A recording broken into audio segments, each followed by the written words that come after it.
Hello and welcome back to Resurrection Retro. Up on the bench today is a Hitachi TV. This is the CPT 1471.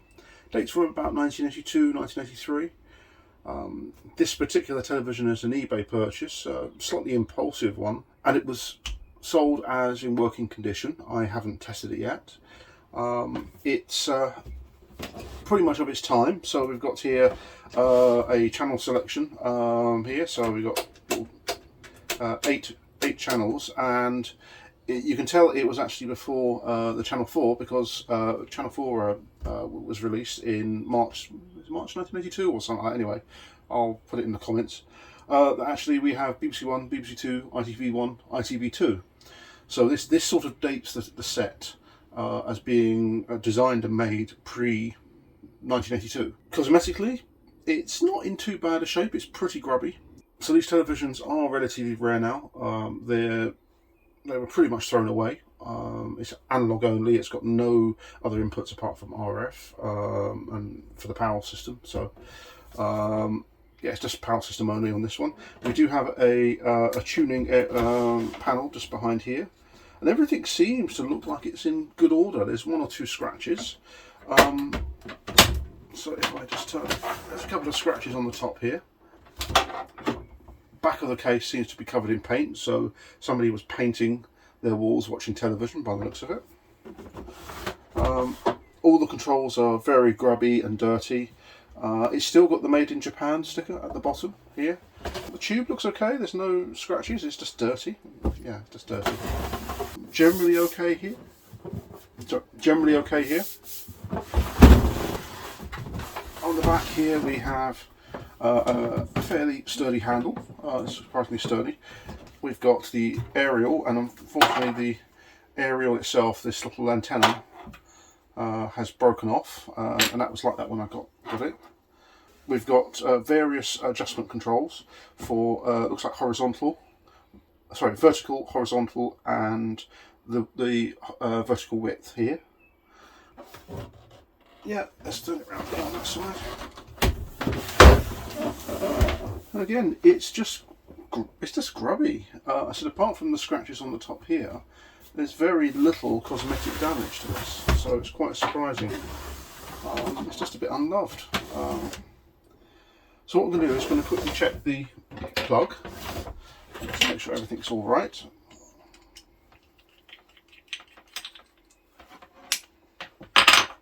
Oh, that's interesting.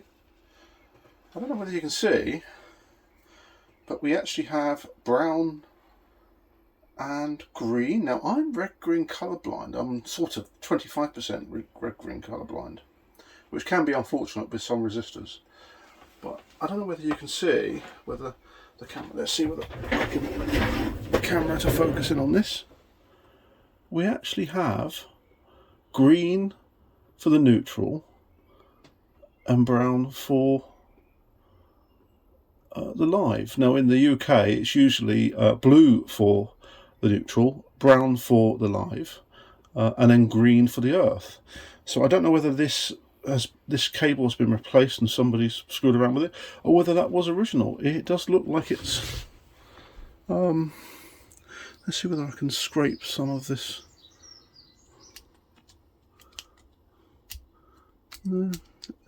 Yeah, that's really odd.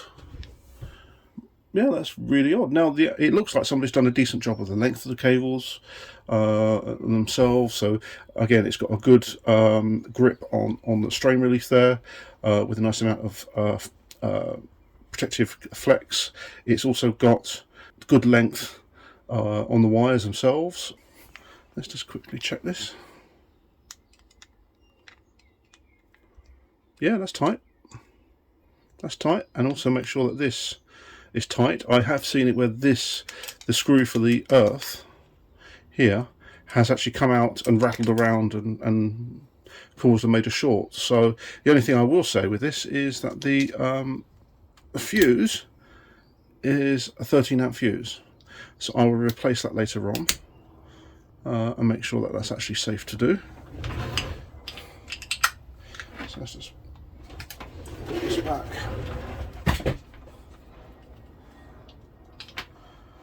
So, yeah, it's an interesting little set. I like the design of it. It feels quite retro. It's like early 80s retro. And it sort of, I do like Hitachi televisions. I do a lot of Sony's. I like Sony products. I like Panasonic and Hitachi TVs as well. I've got a number of them. Hitachis. I've done one previously on my channel.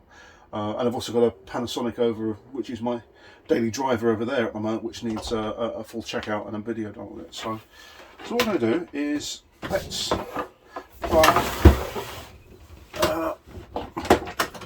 plug this in. Let's get the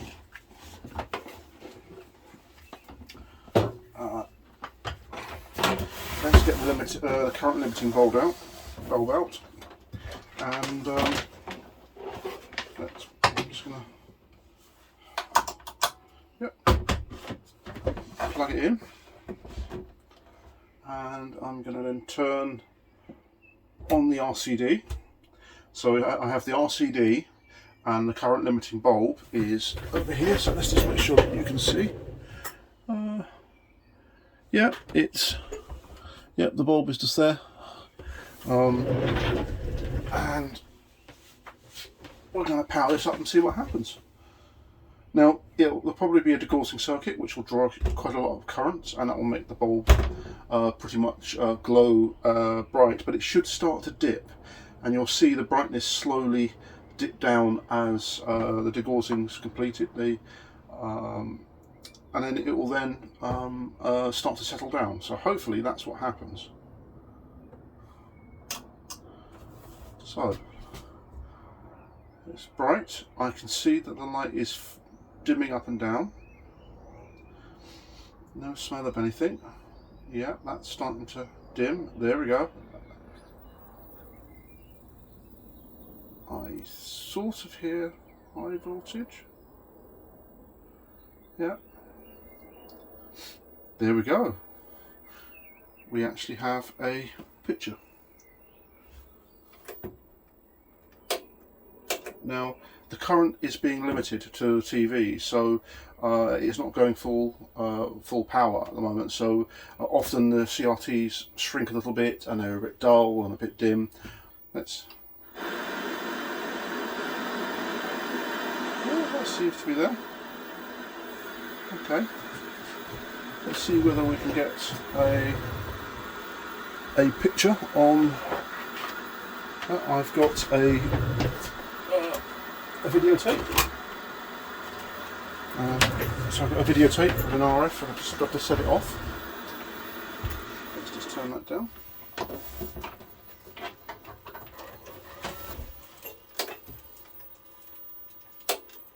So you can see that beating there is actually the current is being limited. So what I might do is just give this full beans. Okay.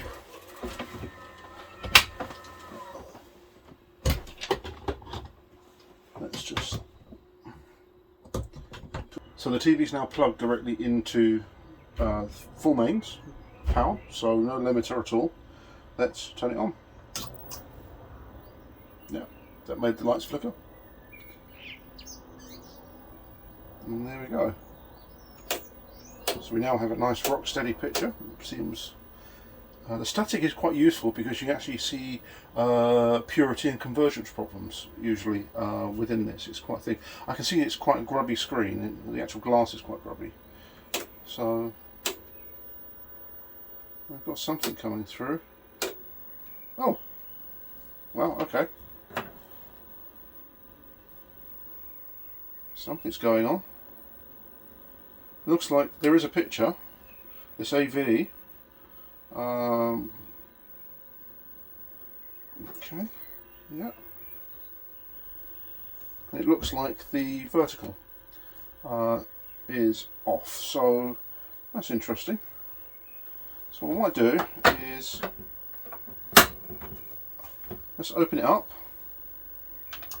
and have a look and see what we've got in there, and the state of the actual circuit boards and so forth, and see whether we can correct that that vertical issue.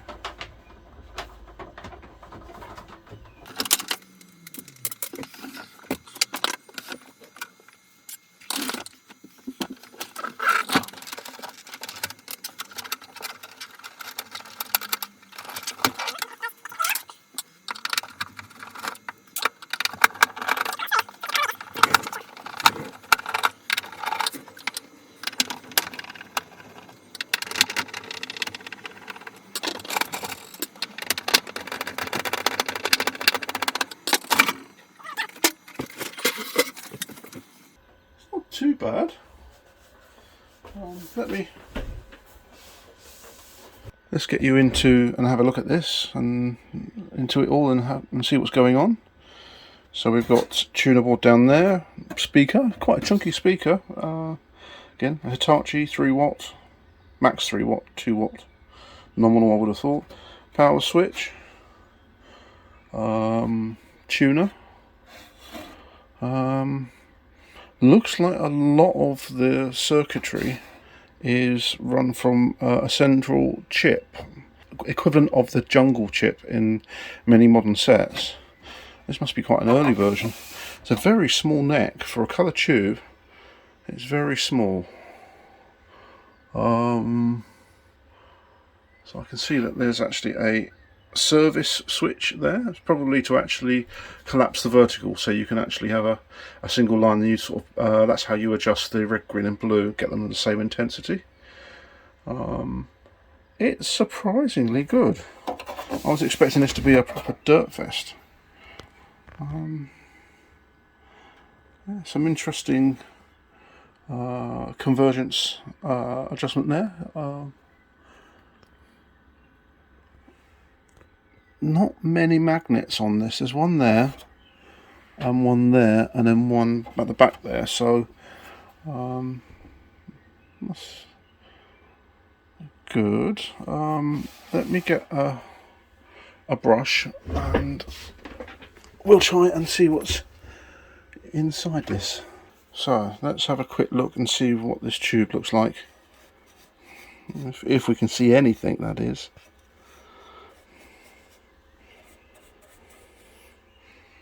What chip is that?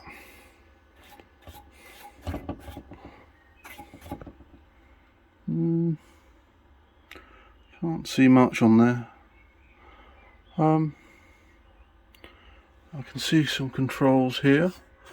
So we've got vertical hold, vertical size.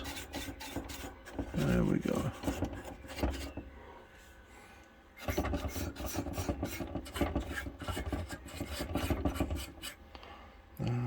Some sort of gain. Yep. Okay.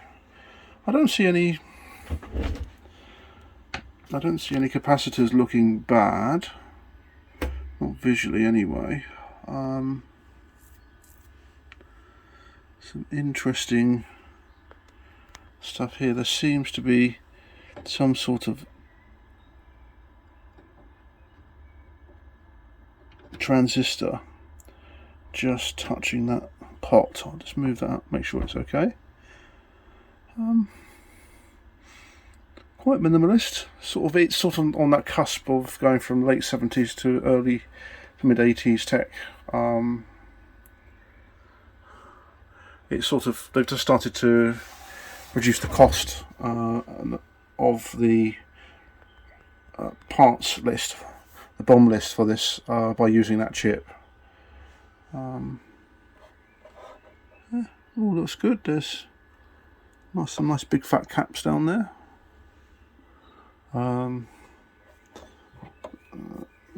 That down there, there's a resistor just down there, which is probably, yeah, it's probably the resistor for the screen of some sort. We've got earthing stroke degaussing. I'm not sure which one it is. I think it looks like that's degaussing. That's the degaussing, and that's probably the is it PTC? Yeah, something like that. which basically heats up and then creates a higher and higher resistance. As part of the degaussing circuit.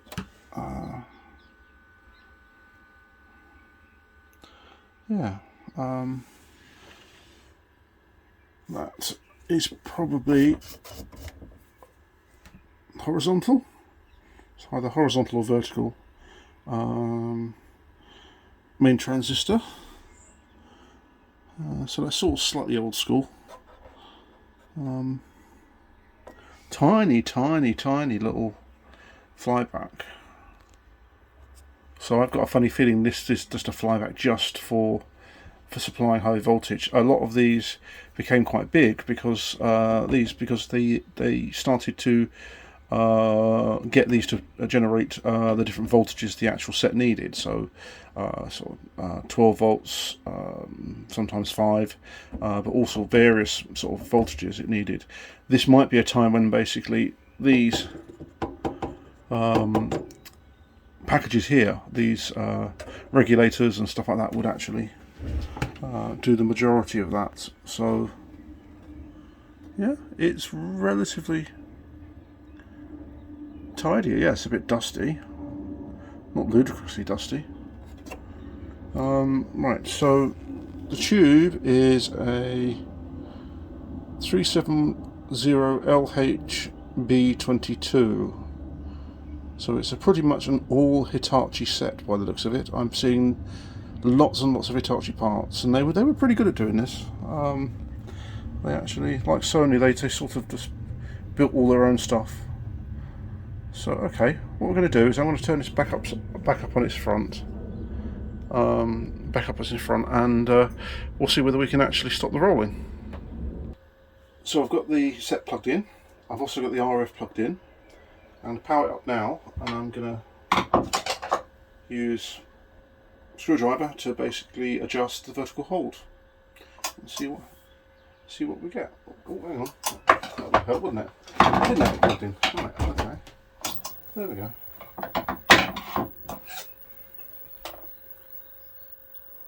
Right.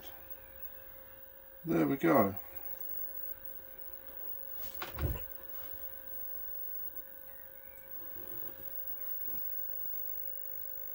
There we go. Oh, it's a little touchy.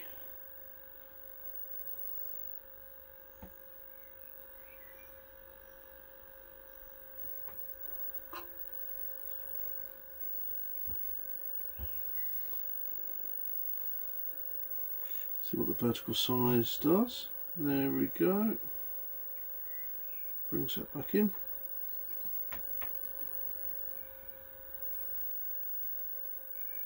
Yeah, there we are. We have a picture. Unfortunately, in the rolling shutter effect with the camera makes it look like it's not that good, but actually it is. It's quite reasonable. Let's fast forward.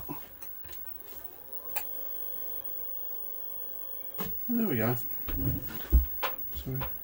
So let's open this up. Let's have a look. So that's all the way down. That's all the way up. Let's have that there.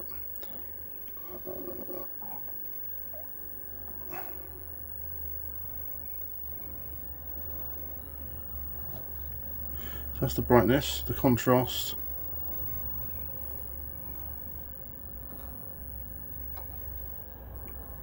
That's the colour.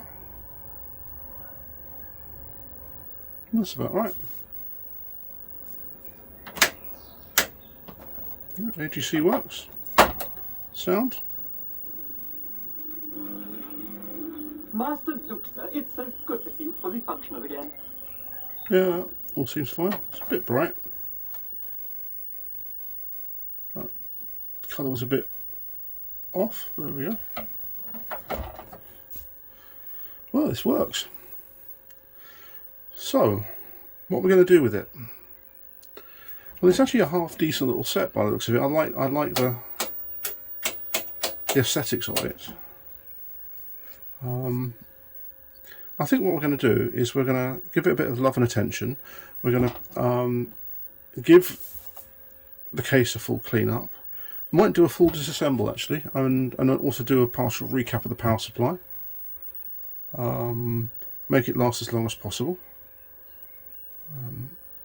Yeah, I'm pretty happy with this. It wasn't cheap, this TV. So I paid about £40 for it.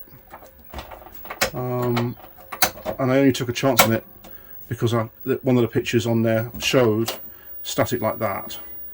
So yeah, yeah, it seems all right. It's all right. Right, okay, that chip on the main chip is an M51393AP or AR. Yes, that seems to be the main thing. So M51393AP, and the other code on it is 822501. That could be the date. Is this a chassis set? I think so, actually. There's no transformer isolating it, so yeah.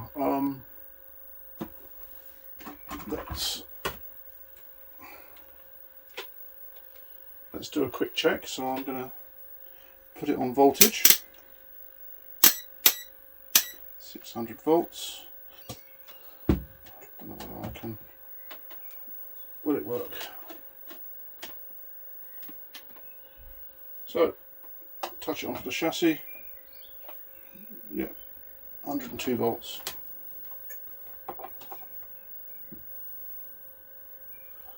Okay.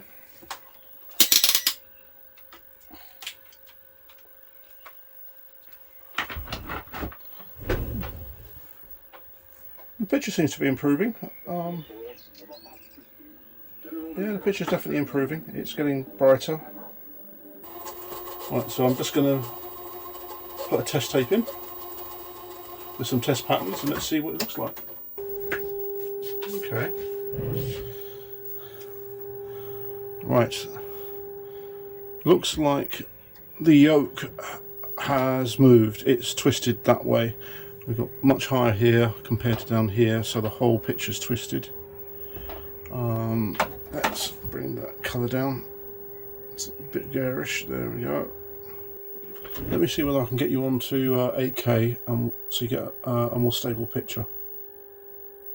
So there we go. That's the you're on 8K now, and this tends to make my phone overheat a little bit. Yeah. So as I said, we've got yoke problems. So the yoke has shifted. So I can do that. The vertical linearity seems absolutely fine. I don't see a problem with that. All of the squares seem spaced out well. The frequency response is poor because it's coming from a videotape, not from a generator or a DVD or anything like that. Yeah, the colours seem good. Blue, red, green, all seem pretty good. The green seems stronger than the blue, but the whites seem good. So the crosshatch looks fine. The checkerboard, I should say. Yeah, the height's all good.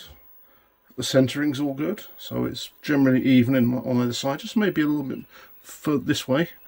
But not much, nothing to really speak of.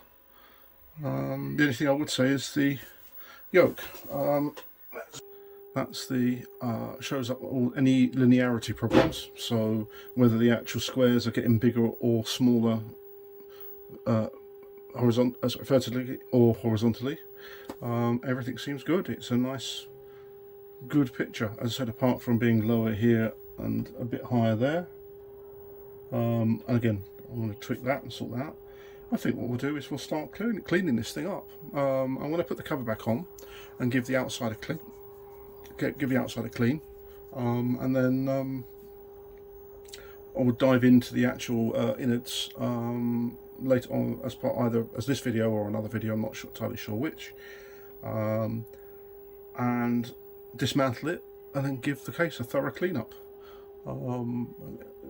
Wash the case inside and out and stuff like that.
Right, so I'm just going to use Mr. Muscle, equivalent of Windex in the States, Mr. Muscle window and glass, just to clean it all.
So it's actually cleaned up rather well. As you can see, everything's all bright. I don't know why they've done these colours. It's just maybe there was a red in there, like a red thing. So red, green, and blue, white. I don't know. I need to check online and see some more photos of others. Yeah, it's all come up reasonably clean. I said let's see whether we can zoom in on.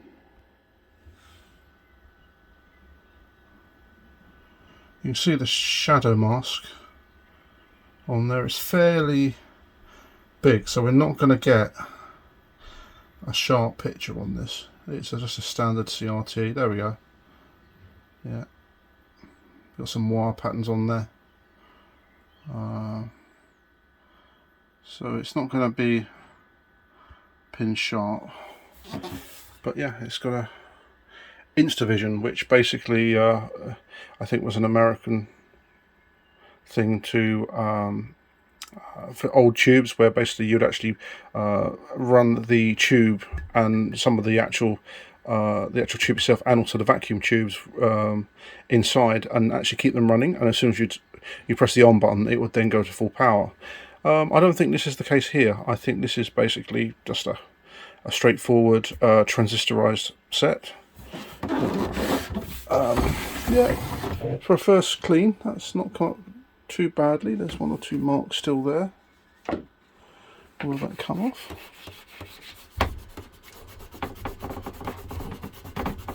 There we go. It's remarkably good condition. Underneath this dirt ball was actually a TV that pretty much is in good cosmetic condition. There we go. We got this stuff here which seems to have stained it. I might try something else, not so it'd be slightly aggressive, but I'd be worried about taking off of the silver paint. Yeah, and I've also got to get rid of all of the white paint spots, the emulsion spots. That's fine, I can do that. So yeah, this is a pleasant little surprise. This thing is turned up in the lab here as working, which is sometimes a rarity. Recently done a Sony TV which turned up, supposed to be alive and working, but was dead. Yeah, it's got a certain aesthetic I like, that sort of early 80s aesthetic. So right, let's plug it back in again and watch some TV. So the purity on the red seems all good. There's no dim spots or anything like that. That all looks fine. Green looks good. Looks a bit duller in the camera compared to what's on screen. It's a relatively vibrant green. The green is definitely stronger than the red from my eyes. So let's try blue. And the blue seems good as well. Quite strong. Seems good. Red's just a bit weak. That's all. You can actually see in the moire patterns from the shadow mask on that. It's not great. It's not going to be a top knot picture, but like the dot pitch is pretty high, so, or low. Yeah, it's low. So yeah, but it's doing it. It's doing it well. Right. Well, thanks for watching this little first analysis of this little Hitachi TV. I quite like it. It seems to tick all the boxes for my aesthetics. What I'm going to do with it is essentially do either a full recap or a partial recap. At least the power supply. The power supply is going to be recapped and made sure that it's all safe and working. And then I might work my way through some of the other caps on the board. There's quite a few on there. It depends on how I feel. I might just do a full recap, not sure. Yeah, it's just a pleasant little television. So, well, thanks for watching. Like, share, subscribe. I'm a small channel. I appreciate all the support I can get. And watch out for the next video.